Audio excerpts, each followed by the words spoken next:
The cover for this is so badass. Yeah, it's one of the most famous and beloved by fans. Really nice, really nice. Very slick. Love it. Yeah, I've heard how terrible Shockwave is, but I've never really seen it. Oh yeah, he's a Yeah, monster. we'll get into it when we start properly recording, but I was fucking shocked.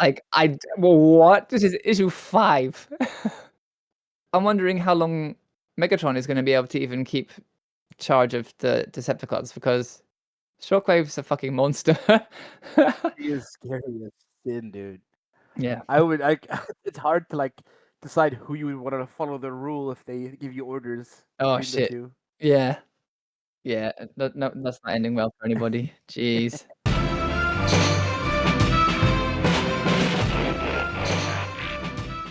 Ba weep grana weep ninibon! Welcome back to Transformers AutoBook Club, a weekly podcast where I and a guest read, discuss, and deep dive into one issue of the Marvel Transformers comics. Just a little bit of keeping shop here at the beginning. Last week, I said that there would be 2 more episodes, and then there would be the Christmas episode. And because I'm a real smart boy, I didn't count the episode that I was currently making as one of those episodes. So actually, there was only 1 more after that one. 2 more, including that one. Sorry about that. So that means that next episode is going to be the Christmas special, and it's going to be maybe a little bit earlier than usual. These episodes have been coming out on Wednesdays, but I want to put out the Christmas episode maybe on Saturday, because after that I have to work at a Christmas party for work. Then on Monday I'll be going over to Korea, and then from there it's the holidays. I'm doing so many things with so many people, so yeah, I'm going to try and get that out a little bit early, and then, as I mentioned last week, I'll take a little bit of a break just for the winter vacation, and I should be back maybe 2nd or 3rd week of January, I hope. And hopefully then with internet too, so that means more regular guests, and maybe some other things. I want to try doing some streams, and I would love to watch Transformers the movie in a group together somehow, maybe over a Discord call or something. Because I reached the point a few weeks ago now in my rewatch of the G1 show where the movie comes, and then I started to watch 5 Faces of Darkness just to keep continuing my watch. But I do want to do a big watch of that movie again. And to do it with all of you would be so much fun, I think. But before all of that, let's get rolling with today's episode. And this episode has a very special guest, as I mentioned last week. This week's guest will be a familiar voice to you if you listen to episode 1. Back again for his 2nd appearance, it's the Geordie to my Data, the Earl to my Toe Jam, and the Frenzy to my Rumble. Sai, welcome back, love. Hi, how y'all doing? It's good to be back. Hello. Last time I had you on, you mentioned the Transformers, the movie karaoke that I made, which is maybe easier in Japan than elsewhere, It but was my favorite karaoke till this day. I have never had a better karaoke in my life. oh, Thank I'm you so for that. glad. No, you're so Thank you. welcome. I still have those, so next time you're over. Oh yes. Yes, it was so much fun. But at the time, I totally blanked and missed the opportunity to talk about the most insane Transformers thing that I own, which was a Christmas gift from you. Do you want to tell them what you did?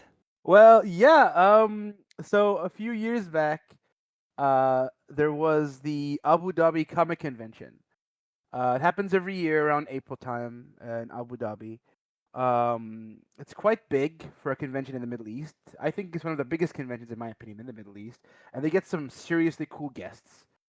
And in that year, they brought an epic amount of guests, and the guest that they got for this year was the voice of Optimus Prime, Sir Peter Cullen, which, I mean, that alone was insane to me. I like being able to being able to have a chance to even meet Peter Cullen was a dream of mine. So having the chance to not only see him in person but meet him at a convention was just mind blowing. And also, let's not forget, they got the voice of Megatron himself, Mr. Frank Welker.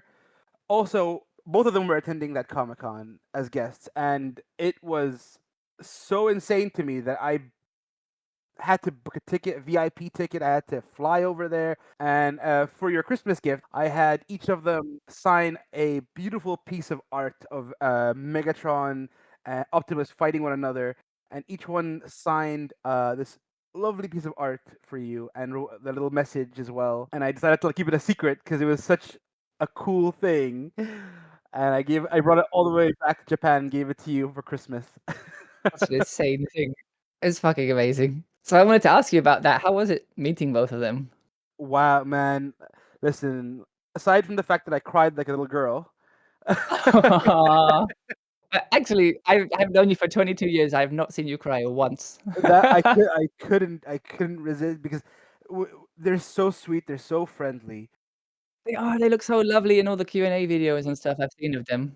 and I was already preparing myself for them to not show up and cancel because at their age, it's a big flight Yeah, yeah. take to Mhm. Abu Dhabi, from the States. So I didn't expect them to be there. I was waiting for the horrible message of, "Oh, we're sorry," because it happens, especially in long distance conventions. They don't always make it. Mhm. But they both did. They both made it. Um, and the first person I got to meet was Peter Cullen, and he even had a small little framed photo of his brother at the table, Aw. which was the inspiration of the voice of Optimus Prime. He had his lovely wife with him. She was so sweet, so lovely, and meeting him was an absolute pleasure. He was very, very nice, very sweet. I was trying my best to get words out, but I was a bit like flustered. And he thankfully signed all the cool stuff that I brought because I did bring a few other things that I wanted signed for myself. I had I was gonna ask you that later. Yeah, I had him sign some Magic cards because there were some Transformers themed Magic cards that came out a while back. Had to have him sign those. I have a play mat that he signed for me as well for a card games. It's a nice mat that you put down and you put your cards on that lets you pick up your cards easier for those who don't know what a play mat is. And of course, I had him sign the artwork that I gave to you because I thought it would be a fantastic gift to give to my brother. It's a shame you couldn't meet. I wish you could have come as well, but it's a big trip for you. Oh, yeah. I'm sure you would have loved Yeah, for sure. and it was phenomenal because also meeting Frank Welker was amazing because I got to tell him how his amazing acting just inspired me. How all the villains in the world could never top Megatron to me. He was like the greatest evil, but also like leader for a great group of evil that I've ever seen. Mhm. And of course, I had him sign a couple of things for me as well, some cards and stuff. So that was a really cool experience, and I was able to get photos of both of them, which was very nice. Aw, that's Uh, nice too. it was a fantastic time, and it was like, one of those things that I never thought I'd get ticked off my bucket list, but I did, and I'll never thank the Abu Dhabi Comic Con enough for that opportunity to meet them because I never thought they would be able to get guests like that to come to a Comic Con in Abu Dhabi, but it happened, and I'm so grateful for the opportunity. Oh, man, that's so cool. And not only one of them, both of them in the same place at the same time. Yep. That's so cool. Since we've talked before and I've asked you like the same intro questions that I ask everybody, I wanted to ask you some different stuff instead. So, firstly, yeah, that picture with Peter Cullen and Frank Welker's signature on it is so special to me because it's insane to have both of their signatures together like that on one piece of artwork, you know. And like you said, they're both getting older. It's one of those things that the window of opportunity for that is kind of eventually one day going to close. So, Yep. yeah, it's so special to I have hope that you can now. take care of it. Yeah, it's still in the plastic. I need to get a lovely frame for it, and then an apartment where I am allowed to put something on the wall.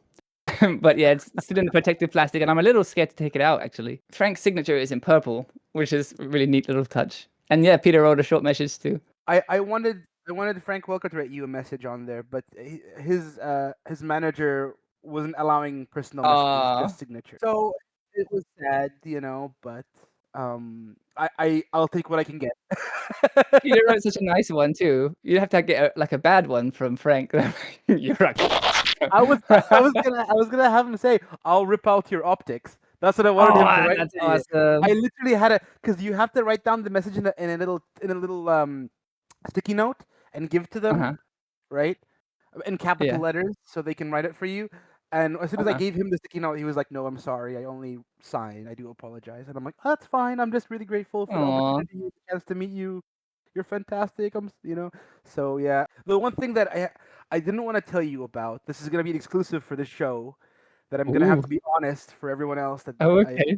I had to like keep hidden because I feel so bad about it. Okay. I'm nervous now. But when Peter Cullen wrote that message for you, do you remember what was written Yeah. on? It says always believe in yourself. I asked him to write that, and I was watching him as he wrote that. And while he was writing that, he even said it in the prime voice, exactly as he wrote it, and said your name in the prime Oh voice. And no.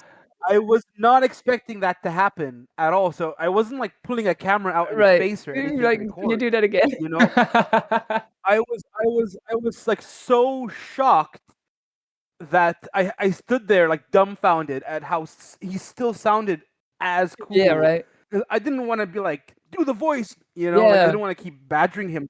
I never expect it just came out, and I felt like if I told you that I missed out, it would be such a shitty thing and ruin. No. But now it's been a year, and I feel like I can tell you without feeling as bad. No, that's so lovely. But that I didn't get to see it, but it still went out into the universe. It still exists. Sound waves are still traveling through the universe. That's So so yeah, it cool. was it was pretty cool. It was insane to hear him say it, and I was like, wow. And then I also immediately it hit me, and I was like, oh no. No, no, that's super cool. But did he say yours too? No. Oh, I'm so sorry. See, now No, now I feel bad. but it was still pretty cool because I got to hear him do because I didn't want to like force him to say anything, and I was just grateful to meet him. But Mhm. the voice just was a huge bonus, and I was like, oh. I feel like that's when a lion, you know what they say when a lion roars that other animals get stunned and like fall over. I feel like that would happen to me Yeah, if you. I was completely like floored. Man, it was like insane. Like, even my hands were having a little like I never saw my hands shake a little bit. When you're trying to, like, I was trying to put things into the protective covers, and his wife, even she saw me like when I was trying to pat me because there's a line behind you, Yeah, and I that wanted to like for put sure. that away and move on, and she was like, "It's okay, you can like take your time."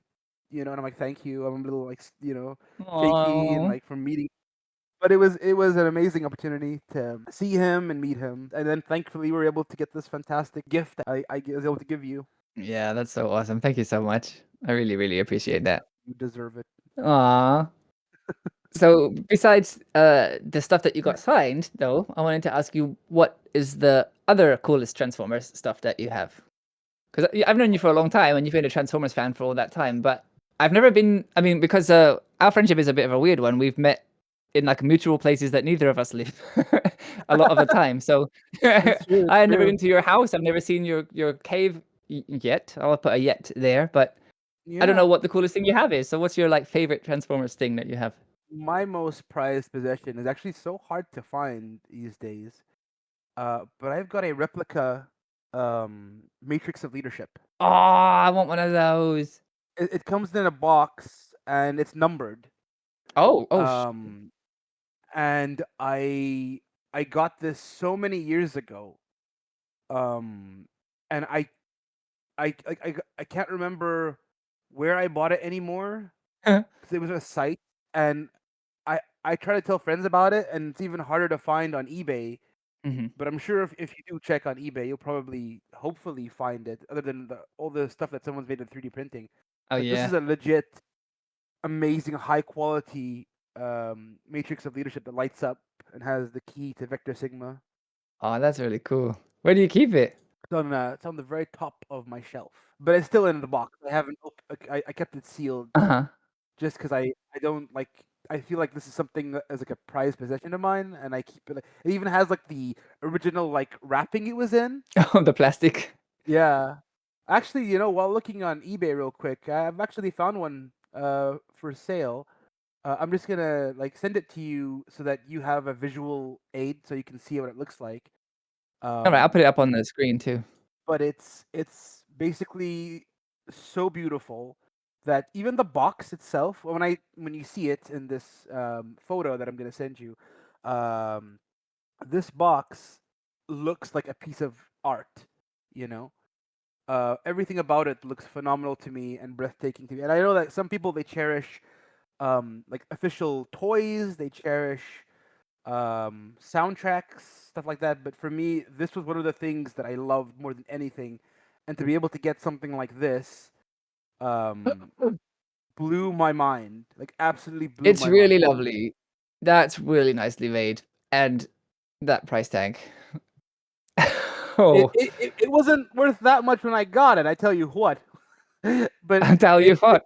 it's been a long amount of time since it's been out, so I'm sure they're pretty hard to find these days. That's really nice. That's so cool. Fuck. That is my pride and joy. That's really cool. I'm not really a toy guy, but I think if I well, I was gonna say I'm not really a toy guy, but I wasn't really a toy guy. But doing this like project has made me fall further down the Transformers rabbit hole than I've ever been before. So a few months ago, I visited Korea, which has some different things available there than are in Japan. There's a company called Blockies. I'm sure plenty of people who are listening know what that is. But Blockies is a company that makes Transformers figures that are like model kits, but they're like model kit light. Like they're kind of easy to do. Oh, Yeah, it's really nice because I have another model kit which is a Godzilla like Evangelion crossover, and it's so difficult and so stressful. And the instructions trust you to be like a sensible, reasonable adult. So, like there's a left arm and a right arm, left leg and a right leg. They just show you one and then like, well, you're a sensible person, you can just flip that, right? And make the opposite side. No, I can't. I can't. I fucked it up so many times. And then it's got these little stickers, all these little stickers on this like sheet of paper, and then you have to put them in water very gently and lift them out with tweezers and then apply them very gently to the model kit. But I did that and just destroyed the stickers. So I was like, oh my god, it's just the entire thing is so stressful. So these Blockies ones are much more so it's like a Gundam kit, a Transformers Gundam kit, something like that. so Blockies ones are much more simple. Like most of the pieces are already together, and you still have to snap bits out and clip Oh, them together. But it's just like it's way easier. They've made it for like oh, people like okay. me, basically. So they're really nice. So when I was in Korea, I got a Soundwave one, a little one, but that company also makes different ones called Action Edition, and they're so chunky. So I bought the Soundwave one. It's got this big old chunky forearms and big hands and big legs. I really like the way they look. The proportions are a bit weird, but it appeals to me. So yeah, I got one of those. And that same company, they released like these miniature like blind box ones you can buy too. And they just released the like Ooh. number 8 set of those, and one of them is Unicron's head, just Unicron's head. And I managed to find that on eBay for like $20, so I bought that. So I'm gonna pull out one of the eyes Oh, nice. and then like paint the socket black, and then I'm gonna put the head on a chain and wear it as a necklace. I was about to say, I bet you're gonna turn that into a cool necklace or Yep. something. It's not supposed to be. I need to buy like a drill to make a little hole for a ring to put on it. But Damn, yeah, man, I'm wearing that. it sounds badass to me, dude. I'm not gonna lie. So yeah, I'm really. I don't know. That's Like since starting this, I've just been doing all kinds of like I've been playing Transformers games and watching the cartoon and reading the comics. I don't know. I'm on a whole thing right now, but it's really enjoyable. It's really fun. if you're looking for some cool stuff to collect, they've released a really nice line of action figures based off the Transformers '80s movie.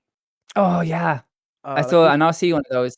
there's a beautiful there's Galvatron, there's like Optimus Prime, there's tons of them that are like been released. Even Cup got one, you know. Oh, that's And cool. I always tell friends like if you want something cool to collect now, grab these because they're not as expensive. Like you'll find with them for like I don't know, $50 now, you know, each. Okay. But that's a lot better than like a $500 tag that you'd get from like an old school Yeah, Transformer, yeah, you know, yeah. or more depending on who it is. Sometimes it's a bit hard to find them in Japan. I think I don't know how licenses and all the rules and stuff work. So blockies are Yeah. not for sale here. We don't get a lot of stuff here in Kuwait as well. You Yeah, know, I'm sure. it's pretty like it's bare bones, but you find some shops that could get some cool products they bring in. But usually, if you want to get something that's very unique to, that you want for yourself, our best bet is eBay. You know. Ah, okay. You can ship there. Yeah. Well, we have I use RMX, which is a really cool company that gives you addresses all over the world, and then you just send your product to their address, and then once it arrives to their address in that country, they just pack it up and send it over Forward to it you. on to you. Yeah, because there are a lot of You've been using that for I have decades by now, I've right? been using Yeah. it for a very I am one of their like oldest customers in the country. Like I've been around. I haven't stopped using them for ages. Yeah, I And bet. they've been good to me. They've been very good to me. Besides the signed picture that you got for me, also for the 40th anniversary of Transformers, there was a big celebration in Japan, and they made Matrix of Leadership necklaces that were like way smaller than what you have. I'm sure they're like big enough, small enough to fit on the end of my finger, but Oh I got yeah, one of those. It's a really nice one. I think I remember you got me a pin set from that. So thank you for Oh, that. I did. That's really nice. I still have that.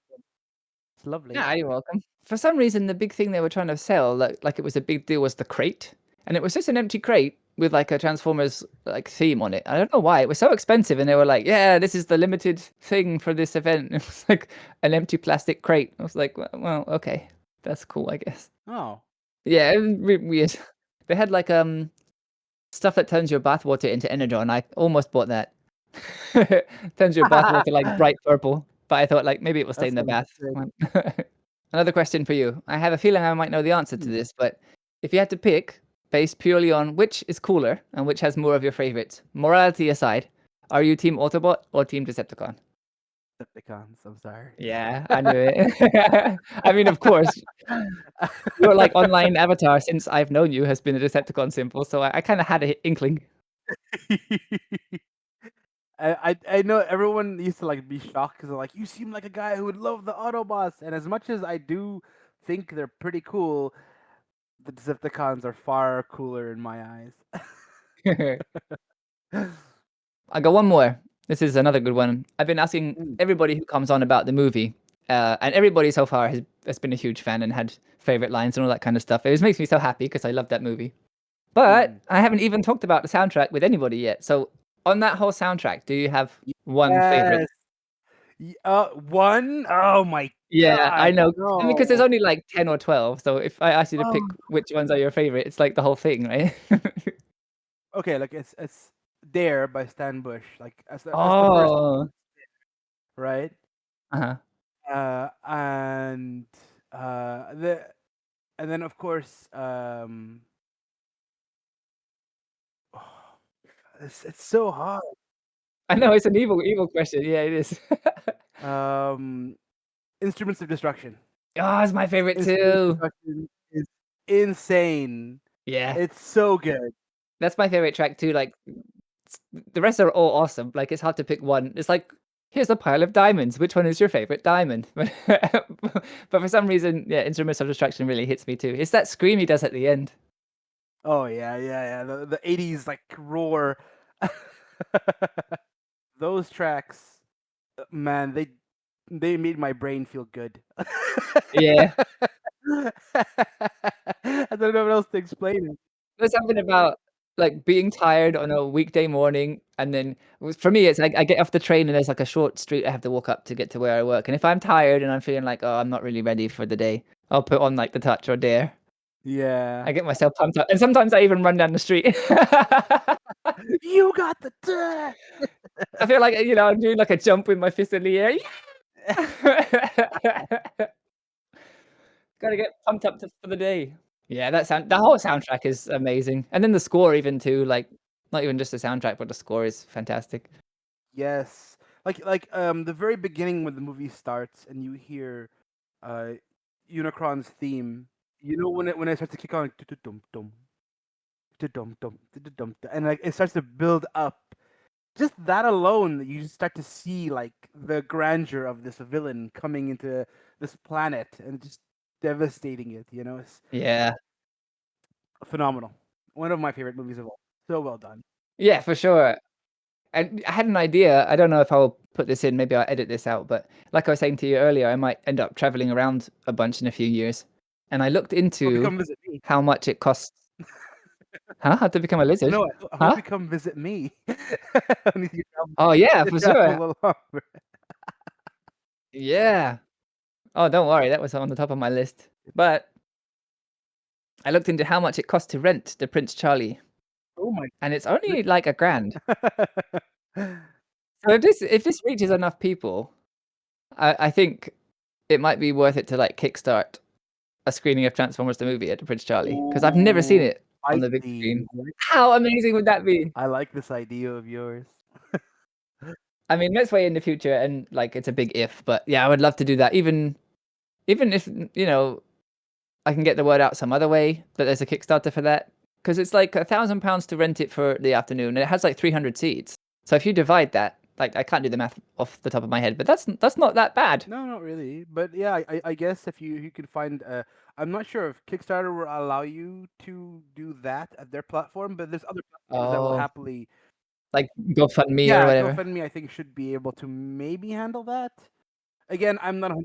Only thing is, I I'll have don't to look know. into their rules and regulations before you do that. But it's an awesome idea. I think it's. I can't believe no one's done it. And I think you could do more for yourself if you like had pledges where like if they put this much money, they're guaranteed this many seats for them and their friends. Right, you get this row or Yeah, whatever, yeah. the If middle you row of the like, rake, whatever. yeah. That would be very easily Yeah. achievable, and I'm sure that Prince Charlie would love Yeah, I think the so idea as too. well because they're pretty good at doing cool movies for like different themes and anniversaries. Yeah, they do all kinds of stuff down there. I don't know what you need, like I don't know what format they would need it in to be able to project it, but I'm sure they could just, if you have it on a DVD or a Blu-ray or something, For those maybe they for can do those that. listening in, the Prince Charles Cinema, located in London, very close to Chinatown in central London, is a phenomenal cinema. It's one of the best cinemas. Yeah, one of our favorite Oh, places, I we think. love Safe to say. we love that cinema. So many years of our lives we went to that cinema and watched countless fantastic movies that we thought we would never see on the big screen, and they've given us the chance to watch it on the big screen, all thanks to them. Every time Yeah, they're I amazing. still have a lifetime membership card in my wallet, actually, to the Prince I would love to Cinema. get one next time I'm over there. Anyway, that's enough of the preamble. Sai, it's time to open Transformers issue number 5, The New Order. Oh, let's do this! Are you ready to roll out? I'm so ready. I'm so ready. Let's do it. Then I'll edit it so it goes doo doo doo doo doo Nice. doo. All right. So firstly, this cover. It's super well loved among the fans of the comics. So much so that a foil version of it was one of the Kickstarter add-ins. It's pretty ballsy, I Oh, think.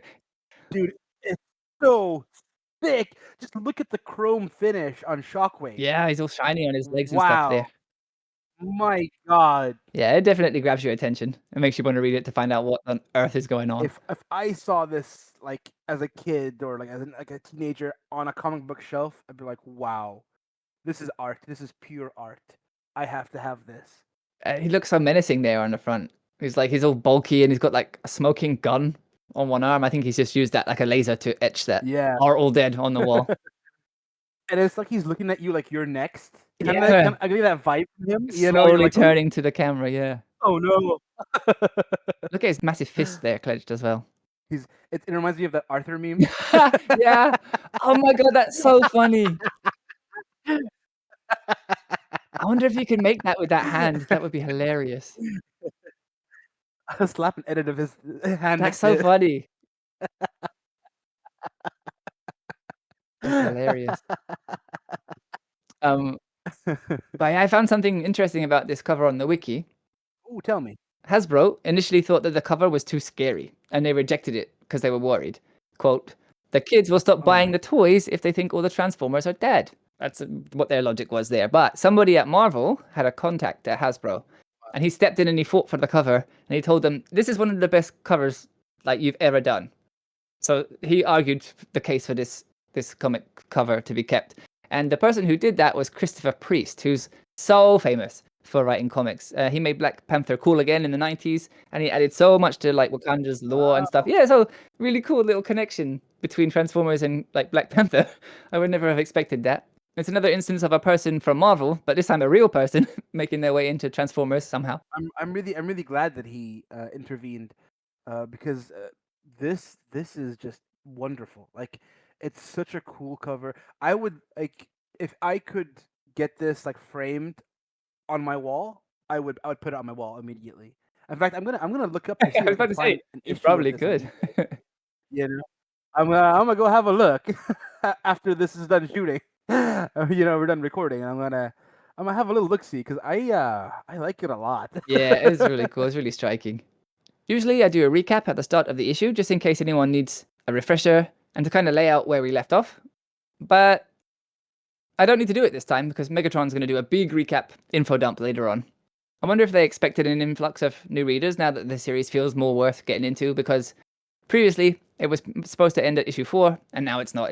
It's continuing. So surely they figured that this cover was going to be a draw and that lots of people were going to start to read it from here. You can also tell that in this issue, they take a lot of they're taking more pace with it. You know, they're Yeah, not for sure. Yeah. shoving so much text into so little. You know, in the last few issues, they would force so much into as much pages as they could because they didn't know if that's all they had left. You know, but now I'm sure they have a lot of leeway, and they're like, yeah, now we can really show off the art and not fill up so much of it with bubbles of text. Yeah, the writer's changed now too. So the writing style is a lot nicer in this. It gives a lot more page space to the artwork, and like you said, yeah, we get to see it. It's taking up a lot more room now. There's a lot fewer panels, a lot less text, and it's really really nicely done. It looks awesome. Yes, agreed. So yeah, we'll recap how things got to this point with Megatron later on. But the issue opens with reference to an old American TV show. I've never seen whatever this is. Do you know what's going on here? I'm not sure, but the humming sounds very Yeah, I've heard familiar. that sound effect in like cartoons and stuff, but I don't know what this show is. I mean, I'm sure I could find out on the wiki, but I think it's not going to be something I recognize. I just noticed that there's a lady outside the window watching them, though. Yeah. I never saw that before until. So in the picture that we've got, he's in front of a table, and there's like it says "flaky wakey," so I guess that's breakfast cereal. Bar? And Oh, okay, yeah, makes and sense. then she's furious that he's eating breakfast. I don't know. She's standing outside the window glaring at him like she's really upset. I can't tell what else is on the table because I can read it as no cal No something, but no calorie something, and maybe. I And then can't tell what in else. front of that, it's like a what is that? A cup? You know, one of those cups you wear for sports in your underwear. I have no idea what that is. It looks weird. Face mask? No, I don't know what that thing is supposed to be. I have no idea what that's supposed to be. But you know, it seems like a really old timey show, and they're even using black and white to indicate that it's an old TV show. You Oh yeah, know, that's true. Yeah, I didn't even like connect those two things together. I just thought they printed the first page in black and white. Yeah, of course, it's an old show, so it's in black and white. That makes sense. and you can see the shading is so well done for the drawing as well, like for the table, beautifully done. They knew what they were doing. And on the second page too, we find out that Shockwave is trying to learn about Earth and human culture by watching multiple TV stations at once. So there's a bunch of references to, I guess, 80s TV shows there. There's Let's Make a Deal. I've heard of that one before, but the name is also helpfully on the screen, so that helps me. And there's like a couple kissing. I don't know who they're supposed to be, but obviously he's watching some kind of. Brad, I've loved you ever since I saw you at my wedding. That's actually really funny. She was getting married to someone else, and she's run up with this guy called Brad. Shockwave comments that humans are even more primitive than he thought they were, and he sees a news reporter who's talking to the owner of a new drilling operation. He claims that it will be able to extract 50% more oil than any other currently existing drill. The interviewer has this wild hair and makeup. It feels very 80s, but I like the hair there. Looks like Tinkerbell or something. Yeah, it's very slick. Lots of eyeshadow. You think? Yeah. It's just right, just right. Oh yeah. Yeah, Not yeah, not not yeah. not too much. Not too much. So this guy is a billionaire, and his name is GB BlackRock. And he passes the interview over to a young computer genius, who he says is the one who really deserves the credit for the drill. Her name is Josie Beller. He calls the interviewer by name too. She's Charlene. The writer has changed now, as we'll see later on when the title card and credits page comes, but they're still giving everybody a name, even a surname most of the time. Is that just like an 80s thing? Important characters get full names these days. But like, it's kind of just weird to give everybody a name and a surname and like make sure that it gets said in the issue. It must have been just the way they did comics back then, and they just wanted to follow the flow, you know. Yeah, I guess so, but I'm still secretly holding out hope for the return of Jason Boyd and Doris and Mitchell from issue 2. Anyway, Josie explains how she designed much of the hardware and the software that runs the operation, at which point Shockwave gets up and leaves the room, saying to himself how easy it's going to be to enslave everyone on Earth. That comment comes off as a bit of a throwaway, and it isn't referenced again this issue, but I bet Josie is going to be targeted by the Decepticons, like, Oh, soon. for sure. For sure. Yeah, right. It's too ominous and obvious. Can you imagine if Shockwave was just looking at, instead of TV, if he was in our time looking at YouTube? Oh my goodness. How much brain rot he'd have to be Yeah. absorbing. Uh, I don't even want to. He'd probably be like, you know what? I'm just gonna go bury myself back in the Arctic. Fuck this. YouTube could have saved them, could have been just enough to to make him quit. Where is this Ryan? Don't cancel us, YouTube. I'm sorry. I'm sorry.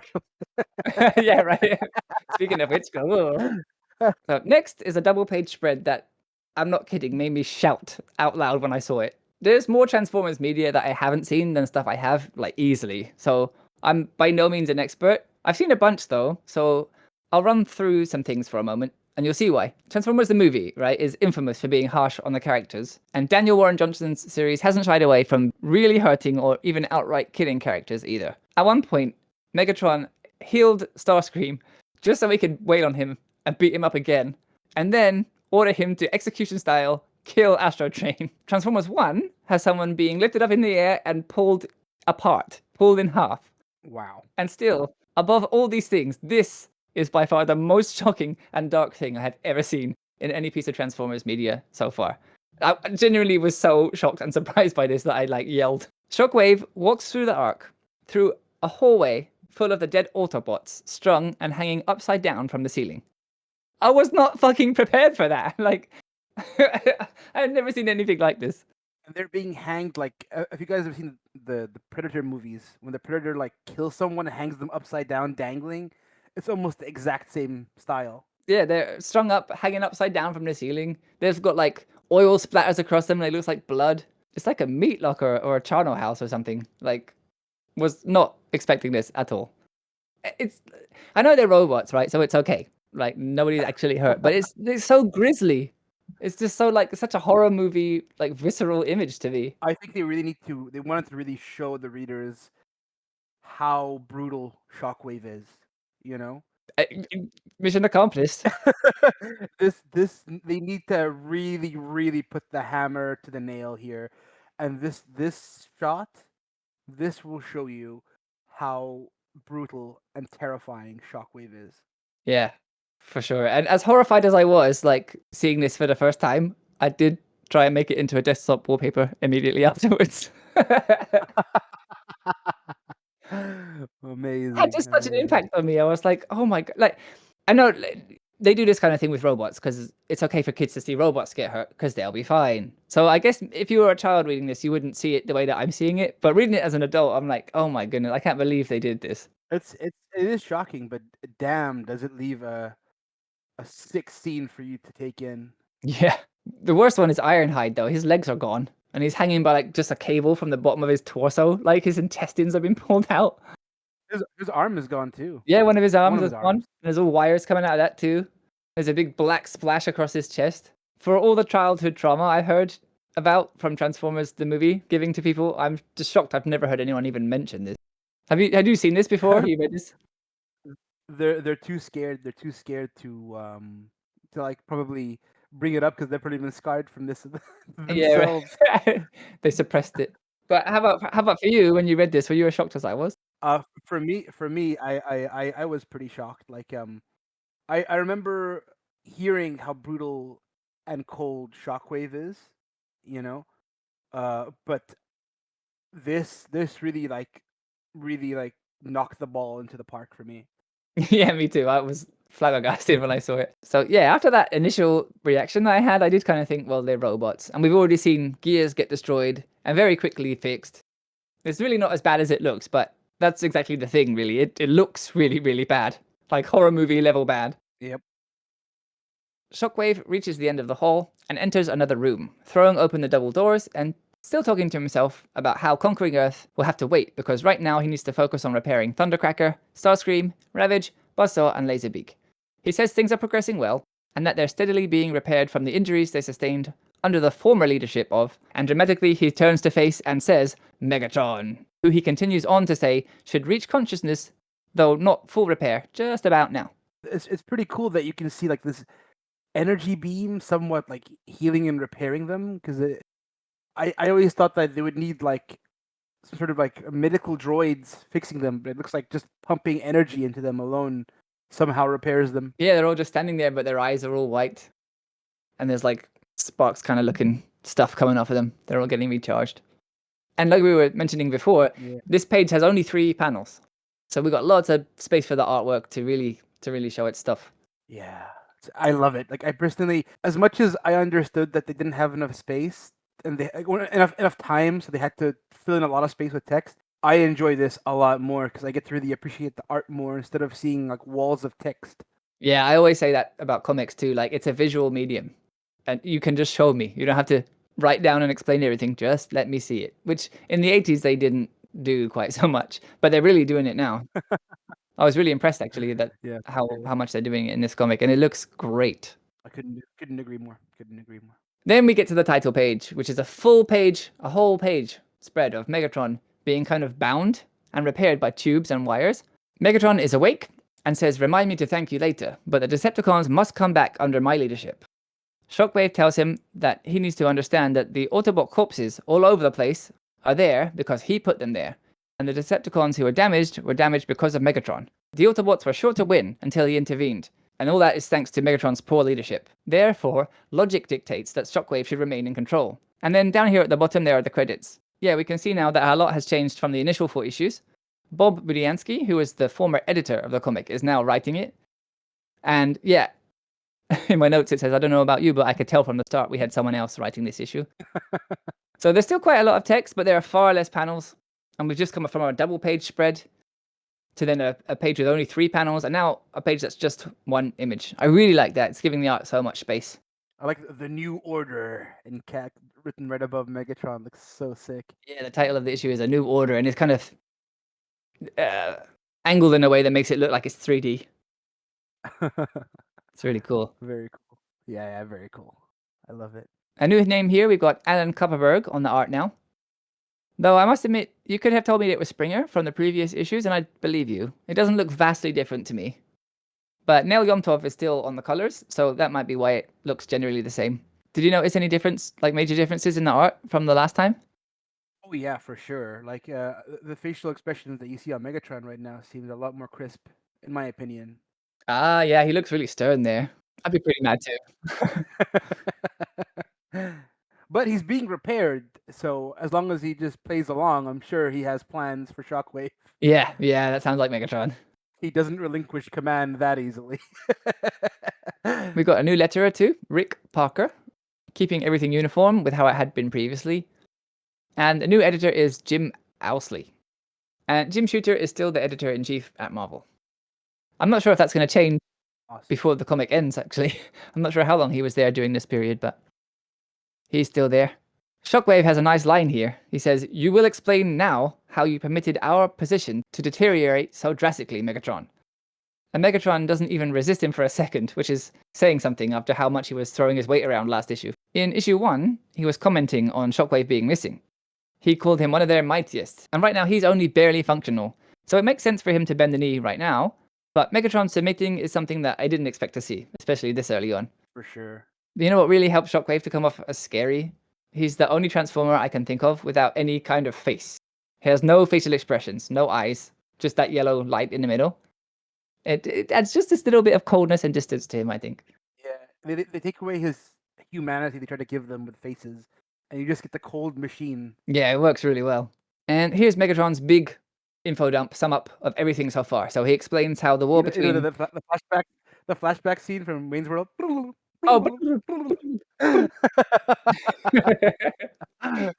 So Megatron explains the war between the Autobots and the Decepticons, how it lasted hundreds of years because the Decepticons wanted to take control over the entire planet and use it to conquer other worlds, which the Autobots, of course, wanted to prevent them from doing. The ship they're in now is the Ark, an Autobot ship which was created to clear a path through an asteroid belt, to allow Cybertron, their home planet, which, as a result of all the fighting in the war, had been sent hurtling through space, to pass through. He mentions that the Decepticons built their own craft to wait for the Autobots to clear the asteroids and then sabotage them and take them down while they were weak and exhausted, because remember, firing a space laser from your ship makes you really, really tired. He mentioned at this time, Shockwave stayed aboard their ship and didn't ambush the Autobots, which, considering the level of power he has, is a weird choice. But that doesn't get explained. Megatron tells Shockwave how the Autobots were losing, but as a result, they set the Ark on a collision course with Earth, where the Ark crashed and lay dormant in the side of a volcano for 4 million years until it erupted and woke them all up again.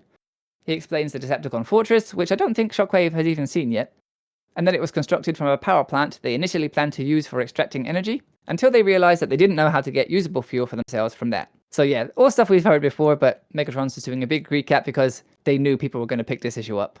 It's great. I like when you do that sometimes. Megatron continues here on the next page, telling Shockwave about how he forced Sparkplug to create fuel for them, but the reason the Decepticons were all down when Shockwave arrived was because Sparkplug poisoned the fuel he made for them. Megatron says that he'll see Sparkplug reduced to carbon and ash for his treachery. But Shockwave isn't impressed by his promise of revenge. He says that it's an example of the flaw in Megatron's programming. Shockwave has some really awesome dialogue in this issue. He says, "Petty vengeance on barely intelligent creatures has no place in our cause. Logic dictates that there is no place for such emotionalism in a Decepticon commander, nor is there room for incompetence." So sick! Yeah, right. He's such a badass. And that's the second time he's mentioned logic, and now he's calling Megatron over-emotional. He's really channeling Spock, I think. I can see that. He continues to say that being tricked and defeated by lower forms of life is why Shockwave is now in command of the Decepticons. And as an intimidation tactic, he lifts up one of the Autobot corpses. It's blue and red. I'm not sure who that's supposed to be. Can you tell who that is from the artwork? No, not at all. Whoever it is, he's gone now. Yeah, might be one of those coloring errors or something, but no idea who it is. But whoever it is, he lifts the corpse up and then tears their body completely in half. But not only that, he doesn't do it how you'd expect, like top half and bottom half. He tears them in half vertically, like down the middle. Like a Kit Kat. Yeah, like a Kit Kat. Megatron's eyes are wild in this next picture. I thought things kept changing before because the toy designs weren't finished, but I guess things were still loosey-goosey. He has these like curvy, wavy, snake-looking eyes here. They're really cool, actually. He's had a couple of nice different eyes. Pretty badass. But that face is so serious. And he's thinking to himself, talk, Shockwave, while you still can. And the last panel on this page is a close-up of Megatron's hand twitching because he's starting to get his energy and control back. Like I said, man, once he's online fully, he isn't gonna just he's just buying time, you know? The moron's fixing him, so it's like, fine, repair me, and then once I'm done, pow! I was about to say, deciding to repair him was a bad choice on Shockwave's part. But maybe he thinks he can keep him in line. If I was Shockwave, I would have repaired him, but I would have him separated from his body parts. You know what I mean? Oh. So that way he can't fully like connect to his parts unless I allow him to connect. Then he wouldn't be able to try anything. But right now, I guess it's just part of the plot for the comic, because he's gonna eventually get back into his power. There's no way Megatron's going to just take a defeat like that. No way, no how. So now we're over at the hospital, and some hospital staff tell Buster that the garage he's hanging around in is restricted to personnel only. But Buster replies that he's looking for a friend. The staff ask what the friend's name is, just as Ratchet pulls in, and Buster calls out to him. This whole part is like a weird sitcom for a minute. I can imagine this with really crappy laughter track on it. I might even put one in the audio. It's bizarre. Ratchet says, "Buster Witwicky, it's good to see your carbon-based face again," which is actually kind of funny. Then Ratchet explains that he's a doctor, and it doesn't matter whether a patient is mechanical or organic, it's his duty to help them. So when some paramedics needed to use him as an ambulance to get to a heart attack victim, he had to let them do that.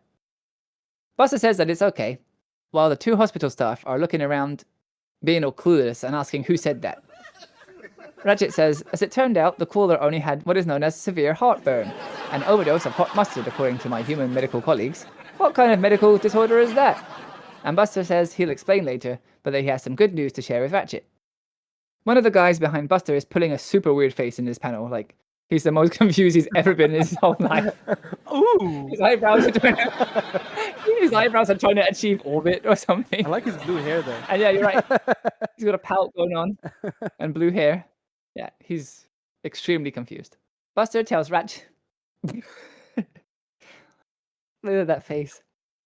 Buster tells Ratchet that Sparkplug only had a minor heart attack and that he's going to be fine.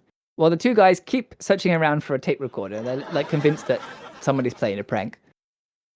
Buster continues to say that the doctor says Sparkplug must have been under some stress which, yeah, of course, because he got kidnapped by the Decepticons and then called a traitor by the Autobots before Jazz shot a beam of fire in front of him. Sparkplug was having a day. Buster explains about the poisoned fuel and that even a tiny amount of it should have been enough to eat through the Decepticons' fuel lines. So if they attack the Autobots, all of the Decepticons should be defeated by now. Ratchet is pleased to hear it, and he says that he trusted Sparkplug all along, which is actually kind of true. During the argument, all he had to say was that it was difficult to stay cheerful with the Autobots taking so many losses, but he never called Sparkplug out, so not technically wrong, I guess. These guys are still checking for the recorder where the voice is coming from. Look behind the grill, Mel. I'll check under the seat cushions, Gus. Yeah, they're really trying to make this joke work, but it's not. Yeah, so yeah, they're all poking around and looking everywhere, and Ratchet is just happy to let them do that until he finally says, "Do you organic creatures mind? I don't go poking around in your mouths to see how you talk, do I?" And in the last panel, the hospital workers are running away with their hands up like they're freaking the fuck out. They're like, "Rah!" Ratchet says, "Was it something I said?" Yeah. Ratchet says, "Was it something I said?" And then explains that he's worried and wants to return to the Ark because he radioed in and didn't get any reply at all. Buster wants to go too, and at first Ratchet says no, but he points out that Ratchet couldn't drive all that way to the Ark without a driver in the front seat, without raising suspicion. I actually don't really know why that's important, though. The best guess I have is that maybe it's because in issue 3, Earth's military didn't know the difference between Autobots and Decepticons. They just lumped them all together as robots.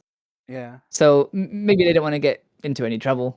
But whatever the case, Buster's argument convinces Ratchet, and he agrees to let Buster go with him. But first, Buster wants to go upstairs and say goodbye to Sparkplug and let him know what's going on. So the two guys from earlier are still watching from around the corner, and they're whispering that all of this must have been some kind of trick. But it just doesn't add up to me.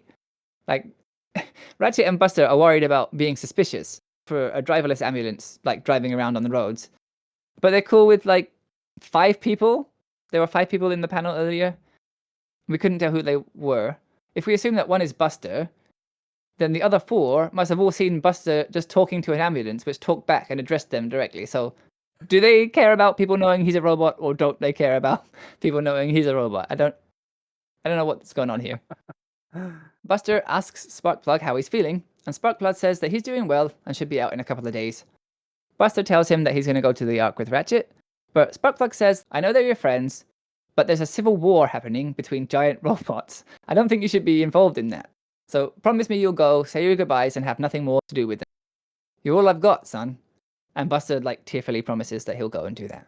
I mean, his dad is being extremely reasonable here. Yeah, I think so too. He's like, you do not belong in this fight, kid. he's already almost been killed by them, and like fell down a giant cliff too. So yeah, he didn't even say you can't see them anymore. He said go and say your goodbyes. But then, after that, no more. And just one little tear comes out of Buster's eye. He promises. "I promise, Daddy." Father! Father! At the Ark, Megatron is still recovering, and he thinks about how foolish Shockwave was to cross him. Once he and the other Decepticons are repaired, he says he'll make sure that he takes back command, and to make him regret ever coming back. But I question that, actually. Given how dangerous Shockwave is, and that Starscream is constantly trying to show a mutinous side, I'll be surprised if it's as simple as all that for Megatron. Shockwave comes to check in on him and notes that the monitors show a 27.6% increase in Megatron's operating capacity, and asks Megatron if his own sensors can confirm that, which he says they can. Shockwave says good, because they need all the help they can get from every Decepticon to carry out his plans. And he's clenching his fist all dramatically with like big dramatic lines around him, and a burst of light coming from behind him. It's really cool, actually. I like that panel a lot. It's a good shot for like, you can do it. Believe in yourself. Yeah, you got this. Megatron is getting pissed off internally, but comments that Shockwave hasn't explained how he got back and where he's been for the last 4 million years. Shockwave tells Megatron that after the Ark changed course, he followed it, but also ended up crash landing and becoming unable to operate, staying dormant all this time. Though Shockwave refuses to share the exact details with Megatron, lest Megatron find a weakness and try to exploit that later on to subdue him again.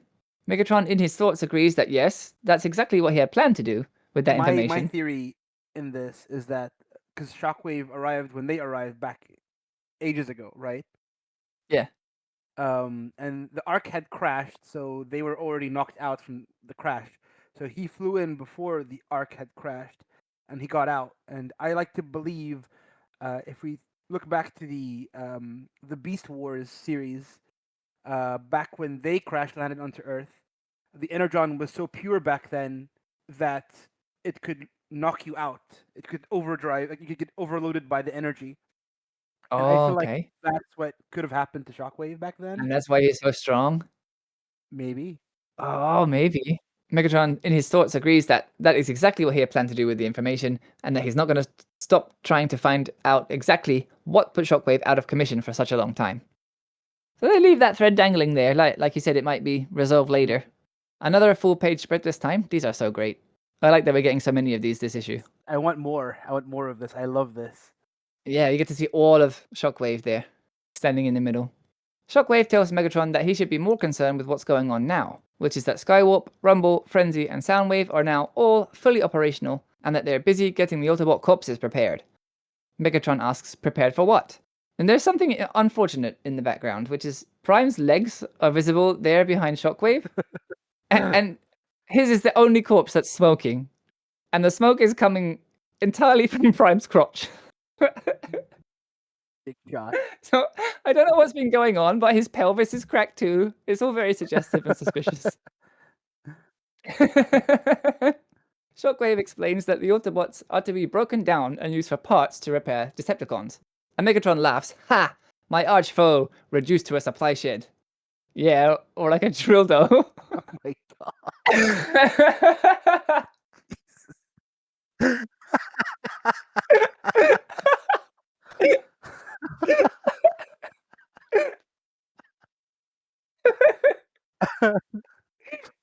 Poor Prime. Oh god. Oh Death jeez. by Snoo Snoo. I might have to read that again. Hold on. I don't know if I can do it. Yeah. Mega- no. Megatron laughs. Ugh. Megatron laughs. Ha! My arch foe, reduced to a supply shed. Until someone got overexcited and broke his entire groin. Ah, poor Prime. But Shockwave says, no, Prime is to be kept functional, because as the leader of the Autobots, he must be the one who has the creation matrix. And we get some exposition about what that is from Megatron's thoughts. He's thinking about the creation matrix, which is a computer program that allows the user to create new Transformers. Is that why they busted up Prime's junk? Because they thought he would be making auto babies. Maybe it was there. They're Oh looking for no! it. Oh no! Yeah, that's when they looked first. Ah, that makes perfect sense. It allows Autobots to procreate. It must be in his junk. Oh no! Matrix is an important word though within Transformers. So for anyone reading these completely fresh without prior knowledge, which how many of those are there? But the Autobot leader carries the matrix of leadership. It's a big story beat in the animated movie, and Prime does have that. And the matrix of leadership does allow its holder to create new Transformers. But this is the creation matrix. And Megatron does mention specifically that it's a program, so it's not super clear to me whether this is like a separate thing that allows new Transformers to be made, or if it's some early proto version of the matrix of leadership, which is a physical object later on. Yeah. But this is so early on in the show that it must be like 4 or 5 episodes in at this point, so who knows what's being written and planned when, and what things were being passed between the show writers and the comic writers, so we'll give it a pass for now. Just for you readers out there, we find out that the matrix of leadership goes into Optimus's chest, not his junk, his chest. I feel like the movie would have been very different if he had to pass that on. Oh god. The scene wouldn't have been quite the same. Oh no, not at all. Shockwave continues his speech though, and he says that once every 10 millennia, a new Autobot is selected to be encoded with the Matrix. And his calculations show that it's 99.7% certain that Prime was the one chosen prior to the Autobots leaving on their mission to clear the asteroid field. That doesn't quite add up to me though. The Autobots were very unsure about that mission when they proposed it to what looked like a Cybertronian Autobot monarch. And they also mentioned at the time that it might be a mission they didn't come back from, so it would be really unwise to pass the Matrix along to someone who was just about to go and potentially get killed. Yeah. You'd leave it behind, wouldn't you? Exactly, you just keep hold of that for a little while. Maybe give it to him if he comes back. But we don't know for sure that Prime actually does have it. It seems likely, but If he really does have it, that means it's just been stuck with him for 4 million years. And Cybertron was still at war when he left it. So as I tend to do, I might be overthinking this, but potentially Cybertron hasn't been able to create any new life for 4 million years, if it still exists at all. Or there hasn't been any Prime as well. Yeah, exactly. And what's worse is that Shockwave mentions that this is only used by Autobots. So it's not clear if there's a Decepticon counterpart. If there is, Cybertron would have no Autobots left at all and be entirely Decepticon controlled by now. Will any of this even come up in the comic? I have no idea. Though we did get some resolution to Sparkplug's Korean War PTSD, so who knows? Megatron asks Shockwave what he plans to do with the Matrix, and Shockwave replies that there are far too few Decepticons at present, so he's going to use it to create many, many more. Like, yeah, Megatron, what else did you think he was going to do with it? He needs an army, doesn't he? Yeah, it's a creation matrix. It allows you to make new Transformers. There's a whole bunch of bodies around. Like, I don't know what else Megatron thought he might be doing with it. It also shows you how cold Shockwave is, because he doesn't see the fallen Transformers as anything more than parts. He doesn't care about them whatsoever. There's no humanity in him. Yeah, not a second thought. Just, great, I got all these new parts to make new Decepticons with. Now let me get that matrix and wear it as a cock ring. I didn't think this issue would be so cock-focused. Oh dear. That might not make it past the edit. There goes our Hasbro. You say that, they might have thought that was genius. And again, we get a dramatic pose from Shockwave, who proclaims, "And then we shall conquer this planet!" And he begins to transform, saying that he's been studying humans and found them to be weak and stupid. The Decepticons are going to take Earth's resources and make the humans their slaves. And then he just flies off in gun form. But that's a beautiful scene, though. Look at that gorgeous scene right there as he's flying off. Oh, the mountains and the big clouds there in the background. Yeah, I really like it. Yeah, it's really nice.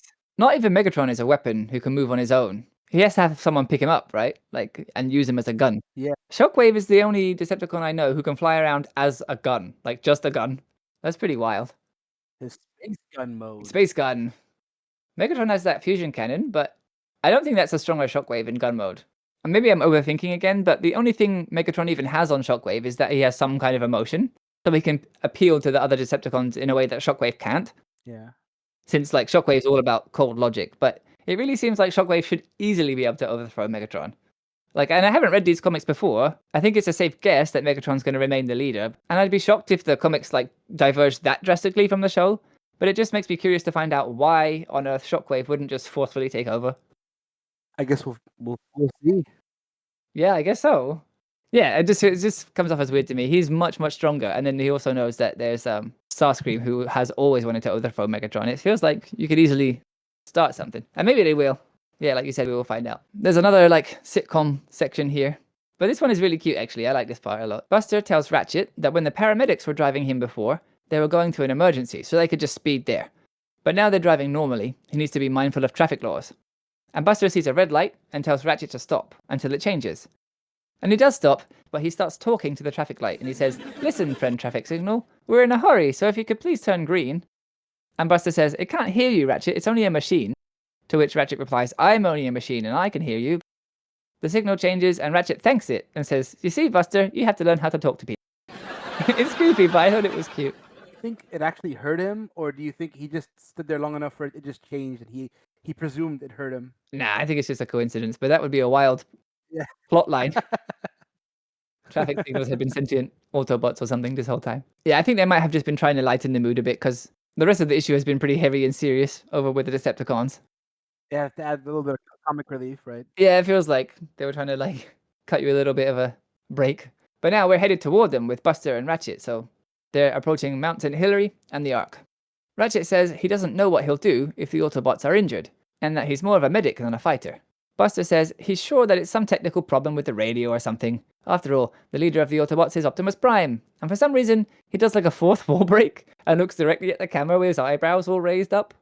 And he says, "Nobody can beat Optimus. Nobody." It's weird. Nobody. Ratchet says, yeah, he's right. As long as Optimus is in command, there's nothing to worry about. Ooh, foreshadowing and dramatic irony. Ooh. We get a nice little piece of art here where you see Ratchet driving towards the mountainside. Yeah, and it takes up like half the page at least. I really like how they're laying this out a lot more openly. Ratchet suggests that they stop outside the entrance to be safe, and it turns out to be a good call because Frenzy and Rumble are right there. Buster takes cover behind a rock, and Ratchet starts to get really worried now, and says that he might be the last Autobot alive. Ratchet decides he should sneak into the Ark to find out what happened to everyone, even if it means getting caught or killed. But Buster has a better idea. He says he's smaller, and the guards might not notice him, so he'll sneak in, take a look around, and report back to Ratchet. He easily sneaks past Frenzy and Rumble, and marvels at how massive the Ark is inside. But Buster... Ah, man. He manages to walk down that one hallway and finds the absolute massacre that we saw earlier. And he pulls a big dramatic pose, his legs are all wide apart, and he's like leaning backwards with both of his arms up. And he says, "The Autobots, they're just hanging like slabs of beef. They all look dead." I feel so bad for him walking in there. And he's like grown a little attached to them, right? Yeah, he just said to his dad he's gonna go say goodbye to his friends, and then he finds them all dead. Being hanged up like meat. Yeah, it's awful. He freaks out and starts running away, which is, yeah, totally understandable. But he realizes as he's running that he didn't see Optimus in there. So maybe there's some hope that he's okay. And then he comes upon the head of Optimus Prime, severed from his body, suspended by braces above a kind of bowl shape in the floor. And the back of his head is opened up, and there's a gigantic tube filled with wires probing into the back of it. I guess Shockwave must be trying to extract the matrix of creation from his brain or something. He did mention it's like a program. Yeah. So the best way to probably find a program is to go through his memory, and this is, I think, the best way to do it, in my opinion. Yeah, so that's what it looks like is happening. But Prime is still conscious and can still speak. And he says, "Buster Witwicky, you must help me. You are the Autobots' last hope." And that's where the issue ends. What the hell, man? Dang. This is so much. Prime's decapitated head is talking to Buster. And the little caption at the bottom. To be continued. Next, Megatron versus Shockwave. To the death. To the death. That one? Yes. To the death. Yeah, like that gets you hyped for the next issue for sure. Yeah. They did a really good job of this. Like, nothing this dramatic or this exciting happens in the cartoon. Prime's head is never removed from his body. Like, this is insane. And this is issue 5. I know there's so much more of it to go. I really wonder how far this is going to go. Like, how much crazy shit they're going to do. Shows you the size of Prime, because this kid is right next to his head, and he's still not. Prime's head is still bigger than him. So imagine the size of full Prime. Yeah, just You his know? head is a little bit taller than he is. Yeah, it must be gigantic. So we got this decapitated head. We saw a hanging hall of corpses, not once, but twice. Yeah, I'm so surprised they went that far this fast, but I'm so here for It it. was a great issue, a really good issue. I really wonder how much the success this series had at the time and the fondness people look back on it with are thanks to this, because the show is really goofy and like low stakes and fun. And even when sometimes they're talking about like serious potential extinction level threats, it's all handled in a way that doesn't feel stressful. This comic feels way different to me, honestly, and it's a really good thing. I think it's great to have the show and the comic share the same like premise and ideas and characters, but be totally separate like this. It wouldn't be as much fun to read the comic if it was just the stories from the TV show over again, which was what I was partially expecting before I read them. This feels great to me. I'm watching a new show in its own, you know? Yeah, that is a good point. I'm really surprised with all the Transformers shows we've had, they haven't just adapted this. They took like a totally wild swing to do this, to make Shockwave such a butcher so early on, but it's awesome that they did. This is like issue Great. 5, and I'm already thinking like, there's no way they're gonna do anything else in this series that is more shocking than this. Surely, that's crazy. And it ends on a really good note too. Yeah, it's a really good cliffhanger. It sets up all the drama with Prime, and then it also tells you there's gonna be a throwdown. Oh yeah. All right, we did it. That's another issue. Huzzah! Sai, thank you as always for joining me. It was such a fun time speaking to you. Thank you for having me, bro. I always appreciate it when you bring me over. You're welcome back. I'm sure many times in the future too. Yeah, you just call. I'll be there. I will. Thanks so much. That was really fun, bro. Yeah, it was. It wouldn't be half as fun without you. Aw. Well, all that's left now is for me to tell you which comics we'll be reading next week. And as I mentioned before, next week is going to be our special holiday episode, so we're going to be reading 2 Christmas Transformers stories. So we are going to be breaking our reading order just a little bit to read those. Depending on which version of the books you have, it's going to be tricky to find those, so I wanted to give you the information now. we're going to be reading Stargazing, which is the 1987 Christmas special. That's in Transformers UK issue 145. And we're also going to be reading the 1988 Christmas special. That's from Transformers UK number 198, and that's called Cold, Comfort and Joy. So I hope you've got time in your busy holiday schedule to join me for that next time. But until then, take care, be kind, and do good. Till all are one.